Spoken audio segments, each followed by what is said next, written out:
Bonjour les amis, eh bien en ce mercredi, je vais vous proposer une guidance, la guidance du jour. On va essayer d'être, je vais essayer d'être active sur cela et selon le temps que je peux avoir, je vais essayer de vous faire des guidances le plus souvent possible. Parce que j'ai l'impression que beaucoup d'entre vous en ont besoin. Alors, aujourd'hui, aujourd'hui, quelles sont les énergies et qu'est-ce que vous devez savoir? On va commencer par là. Aujourd'hui, quelles sont les énergies? Qu'est-ce que vous devez savoir?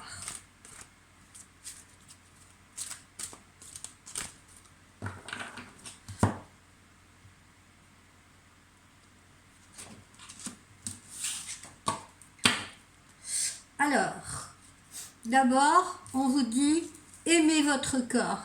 Aimez-vous, aimez votre corps. J'ai en effet beaucoup de clientes, particulièrement des femmes dans mes consultations, qui ont du mal à s'accepter, soit parce qu'elles sont un petit peu en surpoids, soit parce qu'elles ont des problèmes avec leur âge, avec leur physique, ce qui engendre souvent des éclaboussures sur le conjoint, la personne qui partage votre vie ou les personnes vous entourant. Parce que quand on est mal en soi, à l'intérieur de soi, et quand on ne s'accepte pas, on a bien entendu du mal à se montrer aux autres tel que l'on est, on essaye de se masquer, on essaye de gommer, on n'est pas soi-même, on se sent mal à l'aise et du coup ça éclabousse un petit peu les relations qu'on peut avoir avec autrui. Donc on vous dit quel est votre challenge ou votre mission du jour, c'est d'oser être heureux. Osez être heureux, acceptez-vous et osez être heureuse. Voilà, faites fi un petit peu de ce corps ou de ce problème physique qui peut vous embarrasser. Si vous voulez, dépassez-le et soyez plus, renforcez votre mental. Vous voyez, dites-vous, ben voilà, acceptez-vous, dites-vous, bon, je suis comme je suis. Après, je peux avoir des outils qui me permettent d'être autrement, mais en tout cas, que cela ne m'empêche pas d'être heureuse, de faire plaisir aux autres et tout, et de me sentir bien avec autrui. Voilà, ça c'est notre challenge. Alors, ensuite, quels sont les messages que l'on vous délivre? Quels sont les messages que l'on vous délivre?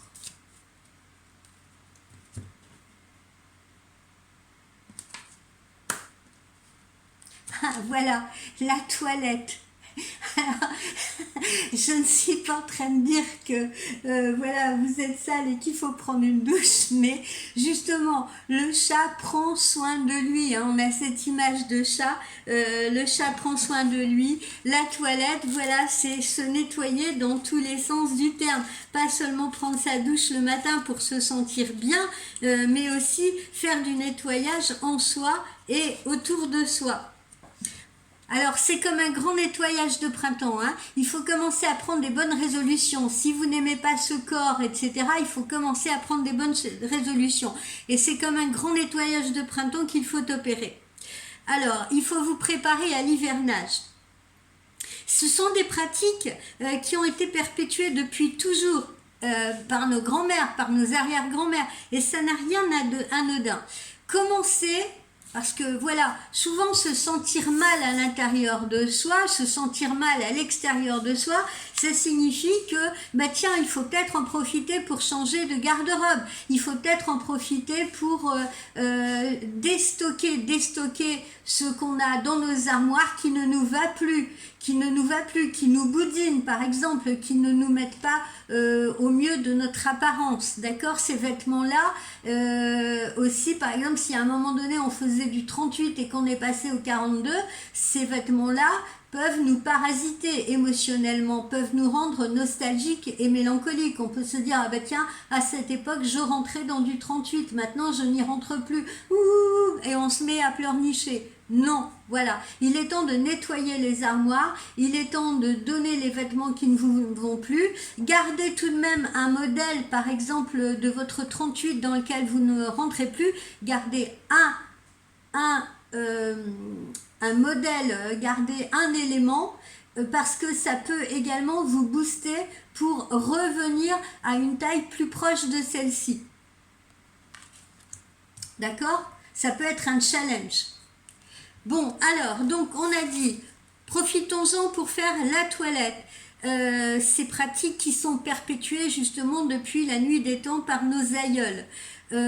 On a tendance à accumuler et à stocker sans arrêt, sans cesse. Si bien que ça réduit notre espace de vie, ça réduit les espaces autour de nous.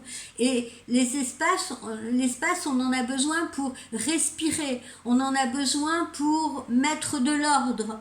Et si on met de l'ordre dans nos espaces, on mettra de l'ordre dans notre tête, parce que ces privations d'espace, ça finit par nous nécroser complètement. On s'encrasse. Vous voyez, on s'encrasse à accumuler des choses comme ça dans des tiroirs qu'on ne ressortira probablement jamais de toute façon. Donc, décrassons. Parce que notre quotidien n'en deviendra que plus respirable. Ça vaut donc aussi bien pour les choses matérielles qu'avec les relations avec autrui.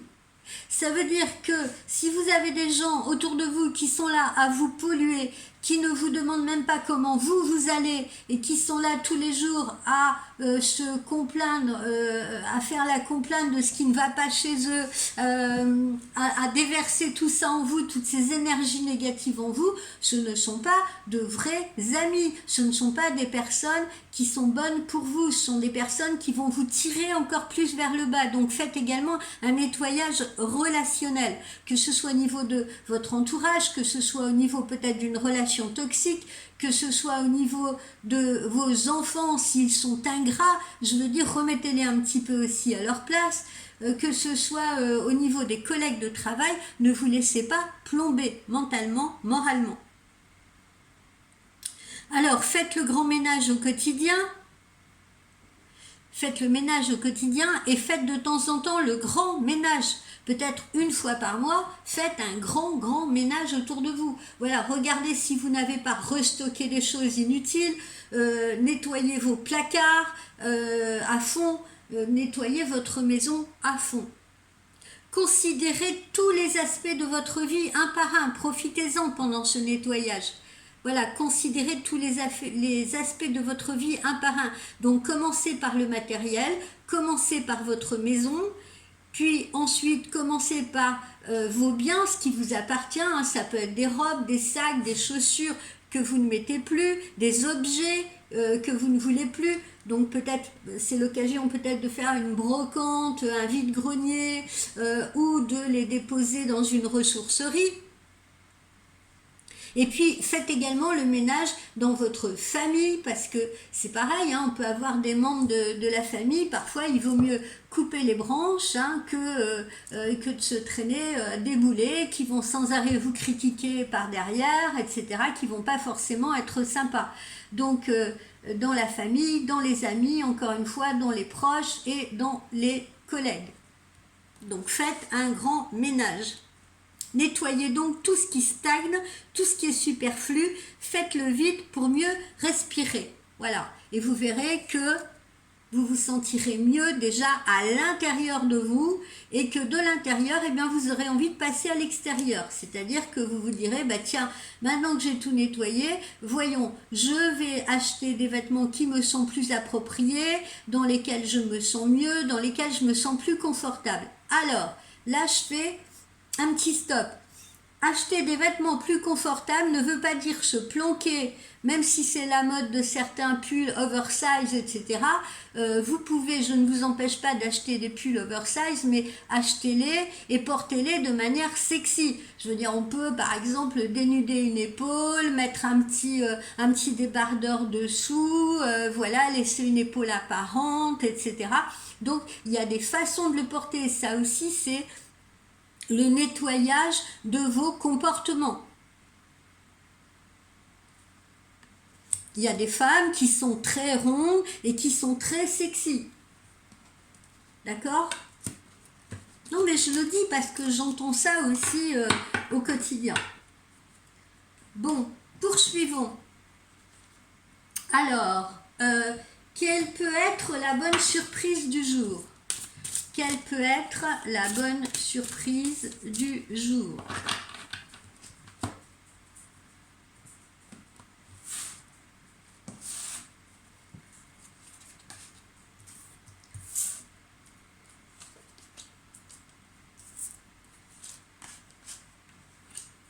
Voilà, alors, la bonne surprise du jour, c'est que pour ceux qui se traînaient une relation toxique depuis un certain temps, etc., pour toutes celles qui ne sont plus bien avec quelqu'un, eh bien, il se peut fort qu'il y ait une cassure avec cette personne ou qu'on vous suggère de rompre cette relation qui est devenue toxique, d'accord? Pourquoi? Pour éviter justement la répétition des schémas. On vous invite à changer. On vous invite à changer. D'accord? On le voit depuis le début. On vous invite à faire le nettoyage pour vous sentir mieux. On vous invite à oser être heureuse ou heureux.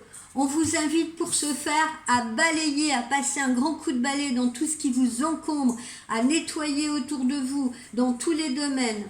Voilà. On vous engage également à laisser de côté, à en finir avec tout ce qui pourrait être toxique pour vous, dont une relation amoureuse.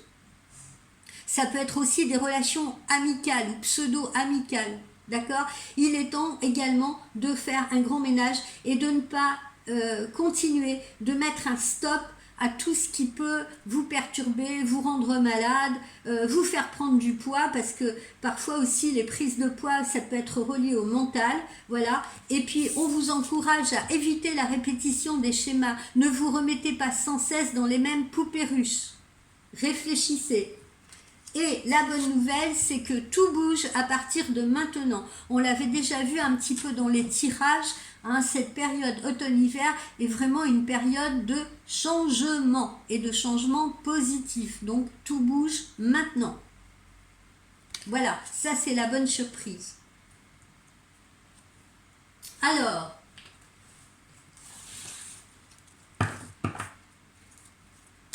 qu'est-ce qu'on va mettre en œuvre pour y arriver? De quoi est-ce qu'on a besoin? De quoi a-t-on besoin pour changer tout cela? Pour nous aider? Pour vous aider? De la confiance. Voilà, reprenez confiance en vous. N'opposez pas de résistance non plus à ce qui doit arriver. D'accord?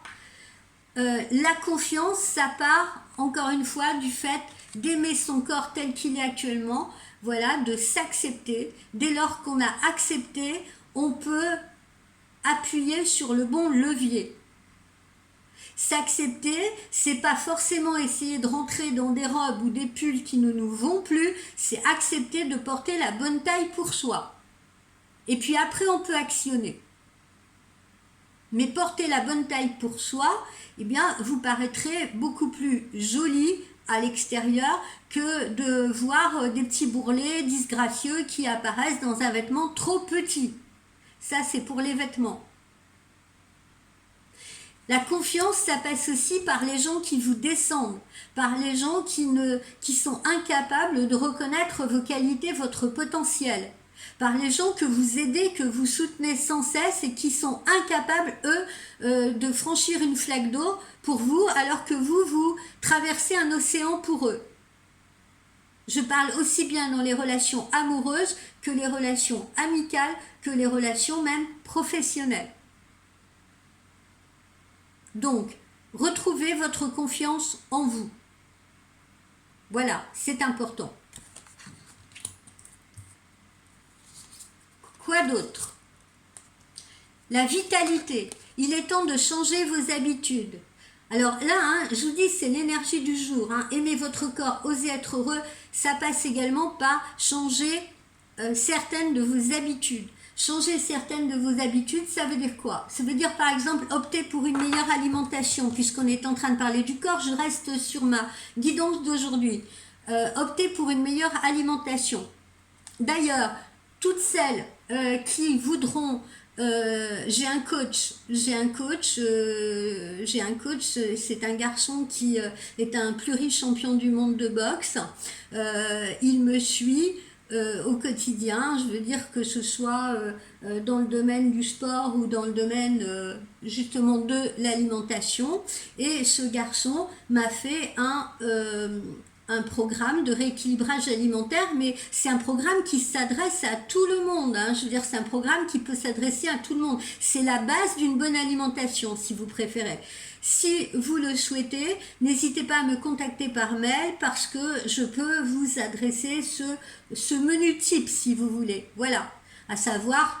par exemple, tous les jours, vous mangez tant de grammes de pain, ou ce qui signifie tant de tranches de pain, tant de féculents, tant de viande, tant de légumes, etc. Voilà, je peux vous fournir cela. Donc, n'hésitez pas à me contacter. Évidemment, je ne vous prends pas d'argent pour cela. Envoyez-moi un petit mail et je partagerai avec vous, puisque je suis dans le partage et vous savez que j'aime être dans le partage. Je vous partagerai cet équilibrage alimentaire qui n'est pas fait par moi, je le précise, qui est fait par un coach, et ce coach s'appelle Édouard Bernadou. Vous pourrez aller voir sur lui. D'ailleurs, il donne des cours en visio. Voilà, il peut vous aider avec votre alimentation. Récemment, il a obtenu un diplôme en hypnose. Voilà, si vous avez d'autres problèmes, n'hésitez pas à le contacter. Il est sur Facebook, donc vous pouvez le trouver facilement et vous pouvez lui adresser un message facilement. Voilà. Donc, la vitalité, c'est déjà changer ses habitudes alimentaires, c'est également changer son hygiène de vie, ça veut dire par exemple se mettre au sport, même si on n'est pas sportif. Et alors, là-dessus, j'insiste aussi, ça pourra faire même l'objet de quelque chose dans le domaine de la spiritualité, parce que quand on veut évoluer quelque part, il ne s'agit pas de appuyer sur l'accélérateur à fond en se disant « Allez, aujourd'hui, je m'y mets, voilà, j'allais, ça y est, j'enchaîne, je fais 2 heures de sport, etc. » Non, ça, c'est n'importe quoi. Il vaut mieux faire 10 minutes de sport ou un quart d'heure de sport, mais le faire sur la longueur, prendre l'habitude de le faire, tout comme la méditation. Voilà, ne pas faire 1 heure de méditation d'un seul coup, ça ne sert à rien parce que 3 jours après, vous l'arrêterez. Voilà, surtout si ça ne fait pas partie de vous, ça ne fait pas partie de vos habitudes. D'accord? Donc il faut se conditionner pour. Et la meilleure façon de se conditionner, c'est de faire petit peu par petit peu, mais de le faire au quotidien et de ne pas abandonner au bout de 3 jours. Et ça, justement, ça fait aussi partie de votre évolution spirituelle. La détermination que vous mettez à faire quelque chose sur la longueur, sur la distance, si vous voulez, et qui vous permettent d'évoluer. Voilà. Donc, changez vos habitudes ou changez certaines de vos habitudes. Arrêtez de courir également. Ça fera l'objet d'une autre vidéo que je tiens absolument à vous faire. Mais l'homme immobile n'est jamais malade. Qu'est-ce que ça veut dire? Ça veut dire que vous êtes trop dans les excès, vous êtes trop dans la précipitation, vous êtes trop dans la vitesse. Et souvent, c'est dû à une mauvaise organisation, une mauvaise gestion de son temps, parce que justement, on n'a pas pris le temps de réfléchir à comment on pourrait mieux s'organiser pour prendre 10 minutes ou 15 minutes à soi tous les jours pour être au calme, pour être simplement au calme. Ça, on en parlera dans une vidéo que je compte vous faire prochainement. Tout ça fait partie de changer ses habitudes de vie ou certaines de ses habitudes. Troisième outil pour parvenir à ces fins, la gratitude. La gratitude. Sachez apprécier les dons de la vie qu'on vous envoie et sachez également vous rendre grâce à vous. D'accord ? Sachez apprécier tout ce que la vie vous envoie. Ça veut dire, ne prenez pas comme acquis de vous lever le matin en disant ah, il y a du soleil, oui, voilà, bon, c'est normal, etc. Non, c'est pas normal. C'est la nature, c'est l'univers qui vous envoie de la lumière. Sachez l'apprécier. De temps en temps, n'hésitez pas justement à faire un salut au soleil. Levez vos bras en direction du soleil, remerciez l'univers d'être en bonne santé et de recevoir toute cette lumière qui va vous inonder extérieurement et intérieurement. Sachez donc rendre grâce. Rendez grâce pour la nourriture qui est tous les jours sur votre table. Je ne parle pas de faire nécessairement sa prière à Jésus ou à Marie ou quoi que ce soit. C'est rendre grâce à la nature par rapport à ce qu'elle nous apporte. Rendez grâce d'avoir un travail alors qu'il y a des gens qui sont dans la rue et qui n'en ont pas. Sachez remercier. Sachez remercier pour toutes les petites gratitudes, même les plus infimes, que l'on peut vous envoyer et qui vous apportent des petits bonheurs au quotidien. C'est très important. Remerciez l'univers et l'univers vous le rendra. Ne prenez pas tout pour acquis. Parce que si vous commencez à prendre tout pour acquis comme ça, globalement dans votre vie, vous prendrez tout pour acquis également au niveau relationnel, au niveau de l'amour ou de l'homme qui partage votre vie, au niveau de ce qu'on peut faire pour vous. Il est temps de faire cette introspection. Ça, c'est un outil. Ensuite, ça, c'était de quoi est-ce que j'ai besoin ? Qu'est-ce qui nous échappe ? Pourquoi on bloque sur certaines choses ? Qu'est-ce qui peut nous échapper ? Pourquoi on peut bloquer comme ça sur certaines choses ? Qu'est-ce qui nous entrave ? Je vais les placer là pour que vous les voyez. Qu'est-ce qui peut nous entraver au quotidien ? Alors vous voyez, encore pour certains, ça peut être une relation toxique. Ça peut être une relation dans laquelle on se trouve. Ça peut être aussi le fait de ne pas être heureux dans son couple ou dans son mariage parce que on a l'impression d'être noué à l'autre, d'être trop bridé par l'autre. Vous voyez, un anneau ne veut pas dire que là, il faut laisser des... Vous voyez ces mauvaises herbes là qui sont en train d'entourer cet anneau. Ça ne veut pas dire tout accepter. Ça veut dire communiquer, ça veut dire trouver sa place dans ce couple, ça veut dire s'affirmer. Et s'affirmer, ça ne veut pas dire rouspéter. Ça veut dire communiquer à l'autre son mal-être, ce qui ne va pas, en discuter ensemble et essayer de trouver ensemble les solutions. Et s'il n'y a pas de solution, encore une fois, s'en défaire de cette relation toxique, qui peut-être ne vous convient plus. Donc, ce qui peut vous entraver, c'est une relation toxique, qui vous prend trop d'énergie et qui, au final, quand vous y réfléchissez, ne vous apporte absolument rien. Rien que du mal-être, rien que du malaise, rien que des pleurs, rien que de se rendre malade. Si vous en êtes arrivé là, eh bien, coupez-les là, ces mauvaises herbes. Coupez-les. Coupez-les.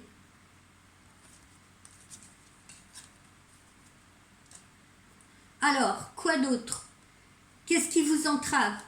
Eh bien, peut-être que certains d'entre vous, ont vécu un été agréable avec des vacances, avec un ressourcement, avec quelque chose comme ça.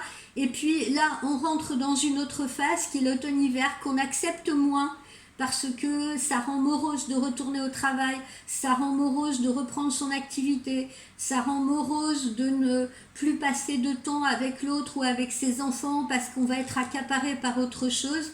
Et alors on ressent cette émotion négative, mais il ne faut pas se contenter de recevoir cette émotion négative qui va nous bloquer là en sortie d'été. Il est plutôt temps de prendre des résolutions justement pour ne pas être absorbé par cette émotion négative. L'ambiance qu'on a dans l'été, on peut également la retrouver en automne-hiver. C'est simplement une question de mental. On peut aller chercher la lumière ailleurs.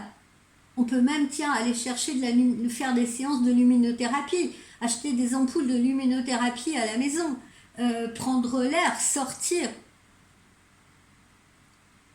Accepter de regarder les feuilles tomber parce que chaque saison a son charme. Accepter la pluie parce qu'elle va nourrir la terre, parce qu'elle va laver nos idées noires, parce qu'elle va laver nos pensées et nous permettre peut-être d'avoir des visions plus claires. Donc ne vous laissez pas bloquer par cet été qui a peut-être été très sympa et et vous avez du mal à aborder cette autre saison que nous sommes en train de traverser puisque nous sommes au mois d'octobre. Voilà, projet Loni. Qu'est-ce qui peut vous bloquer aussi? C'est d'avoir dans la tête des idées, des projets, etc.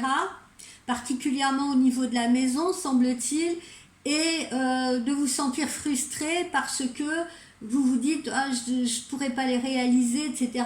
J'ai pas l'argent, ou j'ai pas ci, ou j'ai pas mis. Voilà. Ne vous laissez pas bloquer par des choses comme ça non plus. Commencez à opter pour des petites choses réalisables, d'accord? Des petites choses réalisables à partir de ce que vous avez. Et vous verrez là encore qu'en faisant confiance à l'univers, en étant positive, l'univers vous le rendra et vous apportera des solutions. Qu'est-ce que j'entends par là? Si on n'a pas les moyens de changer toute la déco de sa maison, d'aller chez, je ne sais pas moi, Ikea, Maison du Monde, etc., si on n'a pas les moyens de s'habiller avec des grandes marques, eh bien, on essaye de visualiser ce qu'on a envie et on fait avec ce qu'on a ou à partir de ce qu'on a. On peut changer les meubles de place, on peut simplement acheter une petite déco voilà, dans un vide-grenier, dans une ressourcerie où ça peut être moins onéreux pour changer tout cela. On peut essayer... voilà, de trouver l'objet qui n'est pas forcément très cher dans d'autres types de magasins moins onéreux comme des Jiffy, comme des, je sais pas, Centracor, etc. Et puis réorganiser sa déco en fonction de ça, dans son nid. L'essentiel, vous savez, dans une maison, c'est de faire du feng shui. C'est-à-dire de veiller, et ça j'ai déjà fait des vidéos de feng shui ici, de veiller à avoir toujours une entrée qui soit agréable, nette, propre, accueillante, parce que l'entrée de votre maison, c'est la bouche de votre maison. Comme je le dis souvent, vous vous brossez les dents tous les jours, plusieurs fois par jour même, je l'espère, du moins, vous êtes grand, et c'est pareil pour la bouche, l'entrée de votre maison. Donc si vous avez des gosses qui jettent leurs fringues partout, les sacs qui sont jetés à terre, les sacs d'école, les chaussures, etc., eh bien essayez de trouver des boîtes de rangement, une méthode de rangement ou un meuble de rangement pour que tout ça ne soit pas en pagaille. Rendez la bouche de votre maison accueillante. Et puis ensuite, veillez à ce que les zones de votre maison, la zone amour, la zone santé, la zone argent, la zone travail, les zones principales de votre maison, allez voir sur Google ou allez voir mes vidéos et veillez à faire un petit peu de déco minimum. Ça ne coûte pas très cher, je vous assure, ça ne coûte pas très cher. Et veillez à faire le minimum pour que cette maison soit assainie, comme on l'a vu là tout à l'heure, la toilette, pour que cette maison soit assainie, pour que les zones soient activées, les zones principales soient activées. Et puis à partir de là, vous verrez que justement l'argent va rentrer, vous allez vous sentir mieux, vous allez avoir des opportunités qui vont vous permettre de rebondir plus loin vers les projets plus importants que vous voulez mettre en place. Restez positif. N'allez pas, c'est un peu comme si vous étiez là au bord de la mer, vous regardez l'horizon en disant ah j'aimerais bien aller là-bas tout au fond et tout, mais je peux pas, etc. J'ai pas le bateau, je sais pas nager, etc. Bon, ok, vous pouvez pas aller là-bas au bout. Commencez déjà par faire les 2 mètres devant vous. Ne brûlez pas les étapes. Commencez déjà par avancer dans l'eau. Appréhendez-la, apprivoisez-la. Prenez plaisir déjà dans les 2 mètres que vous faites. Sautez dans les vagues. Rafraîchissez-vous. Voilà mes amis pour cette guidance du jour. Cette première guidance qui, je l'espère, vous aura plu, vous me le direz. Et comme ça, on pourra en faire d'autres quotidiennement, je l'espère. Voilà, je vous souhaite donc une très très belle journée. Prenez tous ces conseils et puis essayez de les mettre à profit. Ciao, ciao!